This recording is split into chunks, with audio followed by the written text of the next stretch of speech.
ओम नमो नारायणाय नमः। जय श्री हरि। प्रिय श्रोताओं, आप सभी को आमलकी एकादशी या रंग भरी एकादशी की हार्दिक शुभकामनाएं। आप सभी पर भगवान विष्णु और माता लक्ष्मी की कृपा सदा सर्वदा बनी रहे। आज आमलकी एकादशी के शुभ अवसर पर चलिए सुनते हैं आमलकी एकादशी व्रत कथा। तो प्रेम से बोलिए लक्ष्मी नारायण की जय। जय श्री हरि।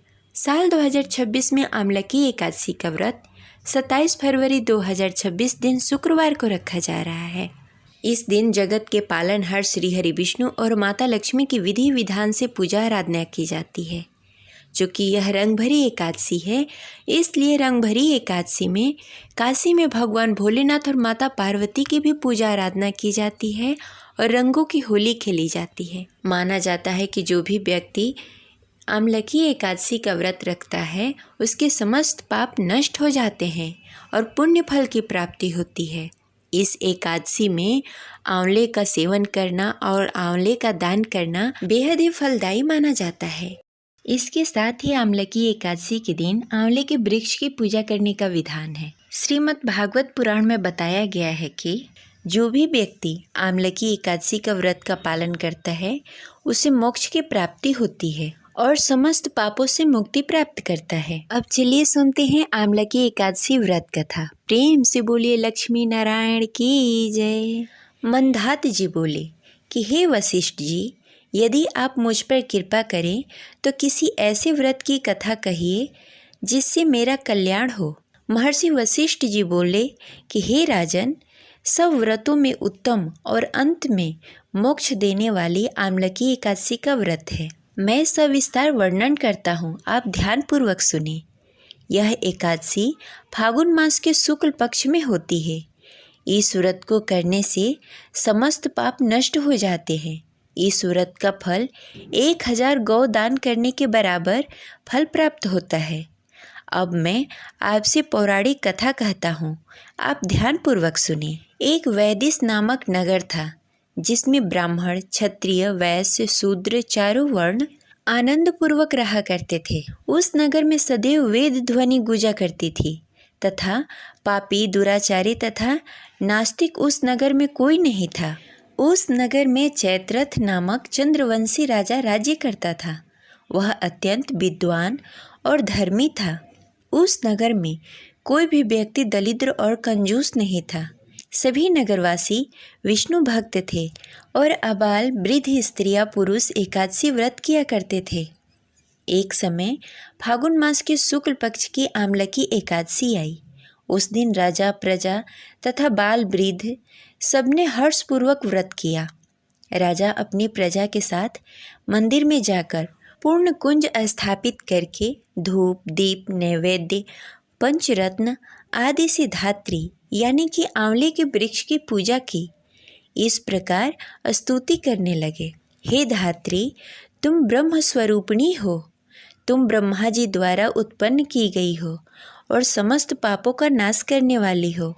तुमको नमन है। अब तुम मेरा अर्घ स्वीकार करो। तुम श्री रामचंद्र जी द्वारा सम्मानित हो। मैं आपकी प्रार्थना करता हूँ, अतः आप मेरे समस्त पापों का नाश करो। उस मंदिर में सबने रात्रि में जागरण किया। रात के समय वहाँ एक बहेलिया आया, जो अत्यंत पापी और दुराचारी था। वह अपने कुटुंबों का पालन जीव हत्या करके किया करता था। भूख और प्यास से अत्यंत व्याकुल वह बहेलिया इस जागरण को देखने के लिए मंदिर के एक कोने में बैठ गया और विष्णु भगवान तथा एकादशी महात्म्य की कथा सुनने लगा। इस प्रकार अन्य मनुष्यों की भांति उसने भी सारी रात जागरण किया। प्रातःकाल होते ही सभी लोग अपने घर चले गए, तो बहेलिया भी अपने घर चला गया। घर जाकर उसने भोजन किया। कुछ समय बीतने के पश्चात उस बहेलिये की मृत्यु हो गई। मगर उस आमलकी एकादशी व्रत तथा जागरण से उसने राजा विदुरथ के घर में जन्म लिया और उसका नाम वसुरथ रखा गया। युवा होने पर वह चतुरंगी सेना के सहित तथा धन धान्य से युक्त होकर 10,000 गांवों का पालन करने लगा। वह तेज में सूर्य के समान, कांति में चंद्रमा के समान, वीरता में भगवान विष्णु के समान और क्षमा में पृथ्वी के समान था। वह अत्यंत धार्मिक, सत्यवान, कर्मवीर और विष्णु भक्त था। वह प्रजा का समान भाव से पालन किया करता था। दान देना उसका नित्य कर्तव्य था। एक दिन राजा शिकार खेलने के लिए गया। दैव योग से वह मार्ग भूल गया और दिशा ज्ञान न करने के कारण उसी वन में एक वृक्ष के नीचे सो गया। थोड़ी देर बाद पहाड़ी मलेच्छ वहां आ गए और राजा को अकेला देखकर मारो मारो शब्द कहने लगे। राजा की ओर दौड़े।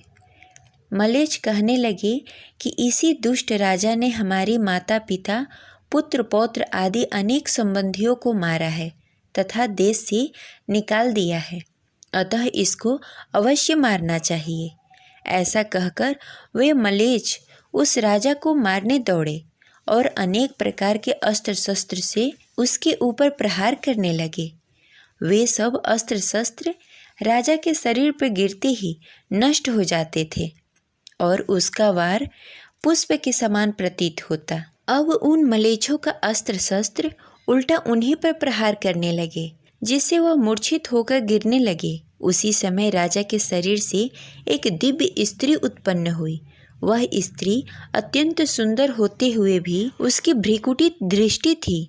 उसकी आंखों से लाल लाल अग्नि निकल रही थी, जिससे वह दूसरे काल के समान प्रतीत हो रही थी। वह स्त्री मलेच्छों को मारने दौड़ी और थोड़ी ही देर में उसने सब मलेच्छों को काल के गाल में पहुंचा दिया। जब राजा सोकर उठा तो उसने मलेच्छों को मरा हुआ देखकर कहा कि इन शत्रुओं को किसने मारा है? इस वन में मेरा और हितैषी कौन है? वह ऐसा विचार कर ही रहा था कि आकाशवाणी हुई, हे राजन, इस संसार में विष्णु भगवान के अतिरिक्त और कौन तुम्हारी सहायता कर सकता है?